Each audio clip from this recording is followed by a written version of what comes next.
So David then, in verse 20, arose early in the morning and left the flock with the keeper, and he took the supplies and he went as Jesse had commanded him. And he came to the circle of the camp while the army was going out in a battle array, shouting the war cry. Israel and the Philistines drew up in a battle array, army against army.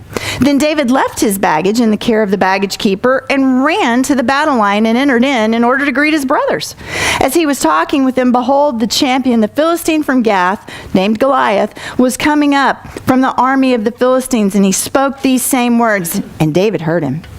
When all the men of Israel saw the man, they fled from him and were greatly afraid. By the way, fear is contagious. The men of Israel said, have you seen this man who is coming up? Surely he is coming up to defy Israel, and it'll be that the king will enrich the man who kills him with great riches, and will give him his daughter and make his father's house free in Israel. Then David spoke to the men who were standing by him, saying, what is going to be done for the man who kills the Philistine and takes away the reproach from Israel? For who is this uncircumcised Philistine that he should taunt the armies of the living God? The people answered in accord with his word, saying, thus it will be done for the man who kills him. When we encounter problems, if we want to have a reaction rooted in faith, what we need to do is respond like David did. What's the first thing that David did? Man, he pulls up to the battle lines with his buddy, his baggage keeper. What does he do? He runs to the battle, but he leaves his baggage behind. When you get into a problem, don't roll your baggage up to the problem. Don't do that. Leave your baggage behind. We tend to roll up our baggage. We roll up all the times that God has disappointed us, and we roll up all those unmet expectations, and we roll up all those things that we think we're not, and we roll in all those things that we think God isn't, and we take them out, and we take them all out in front of the giant and go, hi, Mr. Giant, before we get into a fight, I want you to know all the things that I'm bringing with me to this battle, because I need you to know that this is what I'm dealing with as I face you. And we expect to win. Oh, come on. Leave your baggage behind. It ain't helping you. It's slowing you down. It's weighing you down. He's, 900 feet tall and then 20 shekels, and you're dragging more than that behind you. Wait a minute. I'm coming to the belt. Leave it behind. We don't need to roll up our disappointment. We don't need to roll. This is a new situation. It's a new problem. God wants to teach you something else. This is a new day. Leave that garbage behind. Don't roll it up with you. Don't take it with you. Don't explain it.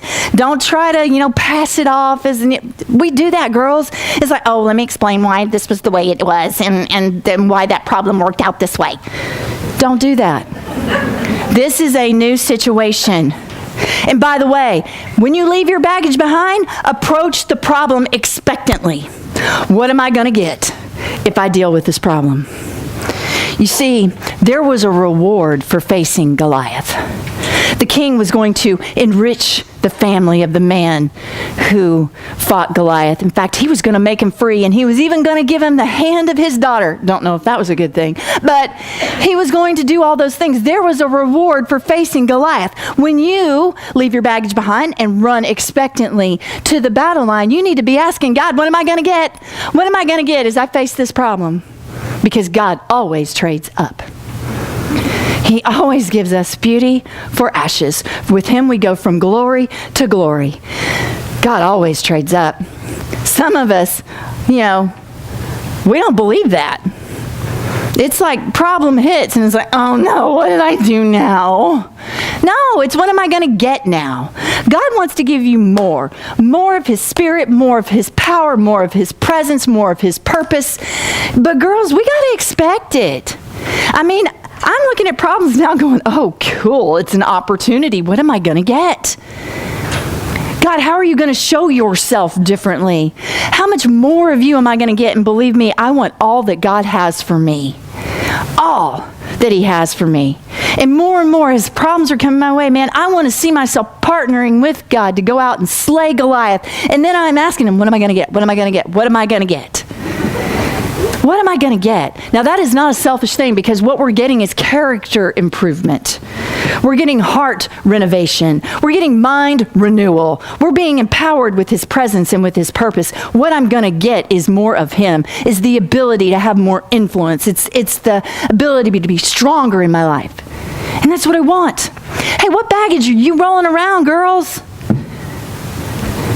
Are you going to the battle expectant for good, or are you expecting bad? When you encounter a problem, are you David or are you Israel? Are you excited to see what God's going to do? Or are you shaken in fear? Do you declare in faith what's going to be done for me? Or do you say, I can't believe this is happening to me? You see, it's all about perspective. It's all about what we believe to be true about God and who we are. We're training to reign. Reign training means we expectantly approach problems and that we leave our baggage behind. Verse